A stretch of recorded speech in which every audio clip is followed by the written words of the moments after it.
parang kasing before pandemic, parang napuprostrate ka sa mga pelikula na gumagawa ka ng magaganda, hindi masyadong tinatakilig sa takilya.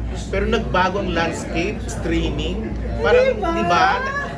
The little mistresses, and so balik na talaga yung sigla at pagmamahal mo sa movie industry, sa movies. Kailangan i-update mo rin, di ba? Kailangan sumakay ka rin, sumabay ka. Kasi gano'n naman talaga ang buhay. Hindi ka pwedeng mapag-iwanan.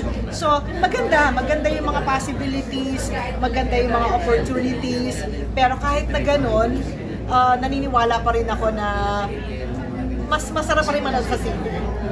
Diba? Iba kasi yung reaction when you are part of the community in the cinema na sabay-sabay kayo. Lalo ngayong Pasko. Oo, na gusto ko manumbalik yung ganong klaseng sarap ng panonood. Yung nasa loob po tayo ng sinihan, nagtatawanan. Family, kain tawa, di ba? Yung tradition. Sa iyo kanina, Rose, yung about sa family, kasi may anak si Pokwan.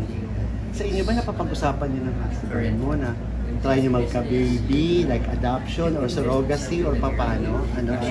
Di Wala, po talaga. ayaw niya. Hindi po talaga. Hindi ako, even if nung kaya ko pa, ngayon hindi ko na kaya. Ayaw mo ng baby. Oo.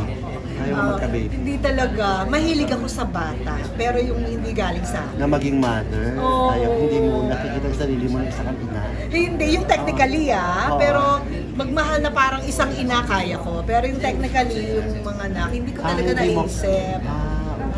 Hindi ko talaga siya parang ginawang kailangan, yung gano'n, kailangan magkaanak ako. Kasi nanay naman siya sa mga inaanak niya eh. Hindi po naman Hindi ko siya masyadong nabenta. mga anak para maging isang ina. Nanay din siya ng mga aso niya.